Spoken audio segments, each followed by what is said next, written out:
There are 4 aerospace covert facilities. This is what we call the aerospace connection in the Antelope Valley and also the San Joaquin Valley. Rockwell in the San Joaquin, Lockheed, McDonnell Douglas, and Northrop in the Antelope Valleys. And these operations are extremely suspicious. They have a surface cover activity. They call themselves RCS testing sites. That stands for radar cross-section. And apparently their presumed purpose is to test various aeroform designs atop pylons with radar cross-section. And the disturbing part is that we have found out with incontrovertible proof that there are extensive underground facilities. And for example, Northrop we have documented to have 42 levels underground. Now if this is radar cross-section testing, which is above ground, why do they need 42 levels underground? Also, at the Lockheed facility out in Helendale, we had an investigative reporter who saw a blueprint of the building plans for that facility that he wasn't supposed to see. It showed that they had an extensive underground facility 300 feet down.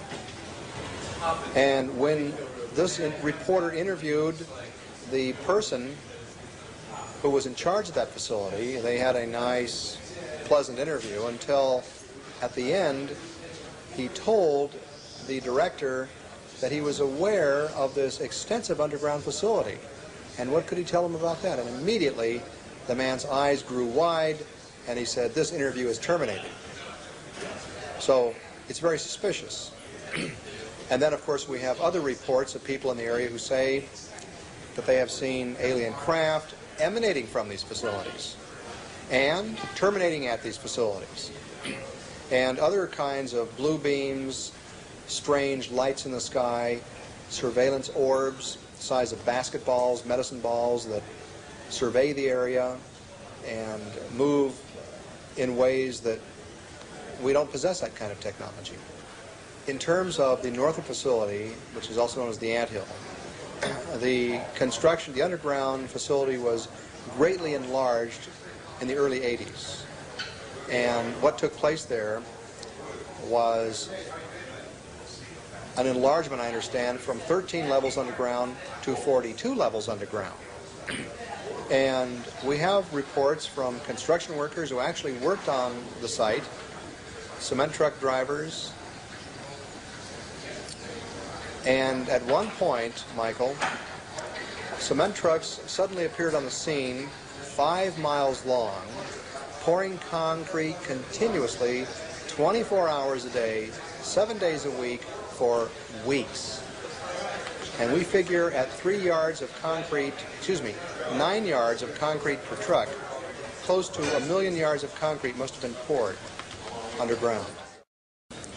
Also, we understand from the construction workers that 3 silos were constructed there, 3 underground silos, and we were bringing out the fact that saucers have been seen to just come screaming out of the facility as if they had had some travel distance underground. And also craft would, like helicopters, would come into the facility and just disappear into the ground. So we knew from construction reports and from visual reports outside the facility that something very suspicious in the way of silos was going on. Norio and I put together the first investigative team to actually fly over these facilities and investigate them from the air with video cameras, still camera shots. It was very exciting. And on our first flyover of the Northrop facility, we spent about an hour in the air on that trip. It was historic. You can imagine that my heart practically jumped out of my mouth when we're flying over, and the pilot, unsolicited, says to me, "By the way, there are 3 silos down there." Now, I had learned from my inside contacts that 3 silos had been constructed there. And I was looking for those silos the minute we appeared over the facility. I was intensely looking for 3 silos, didn't see any, and suddenly the pilot says to me, "But I just told you." I was shocked. I tried to contain my excitement, and I pretended to be rather casual about it, and I said, "I'm sorry, I beg your pardon, but did you say silos down there?" And he says, oh yes, he says, you see those white diamonds? And sure enough, there were 3 white diamonds. Now this pilot, you must understand, we rented the plane in the Antelope Valley, so he flies that area continuously. He has students, he's a pilot instructor. So he's flying over there all the time. He told me that on numerous occasions when he's flown over these facilities, those white diamonds, the white covering will be gone to reveal a deep, dark hole or silo into the ground. Not only the black projects, but deep black projects program that is taking place about 10 miles south of Groom Lake. Groom Lake facility, of course, is a black projects program that is, technologically speaking, not in line with higher technology that is present 10 miles south, which is located on Papoose Lake facility. That is where a new type of propulsion system is being test flown, and again, it's my contention that some select U.S. pilots have been given instructions on maneuvering these objects. We have, from all types of reports and sources, this established this one fact, is that there is some type of pumpkin seed program. This is a nickname of a new type of propulsion system using pulse detonation system.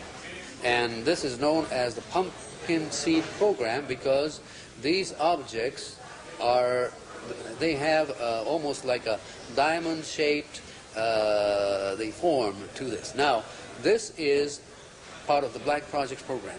However, what I've been investigating is more than that.